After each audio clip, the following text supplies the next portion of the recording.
基本上点香来讲，就是说，除了我们拜拜、直达天听那个之外，我们谈好香的气味，比方说沉香，它可以放松、助眠、安定。檀香来讲，它就是可以让我们充满自信啊、专注。比如你刚才谈的乳香啊、没药、蜂香，属于树脂类、橄榄科分泌的树脂类的东西，它可以包覆心灵的感觉。树脂类也可以哦，没药是树脂，是橄榄科的树脂，乳香、没药、蜂香，它就是树脂类。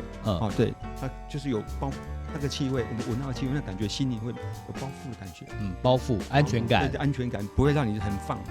对，比如说类似有些，所以要让人家 calm down， 就是让你沉浸这样，真的有效吗？肯定有效，帮我们点沉香也是，比如说我们睡觉的时候另一半打鼾，沉香点下去，马上舒缓。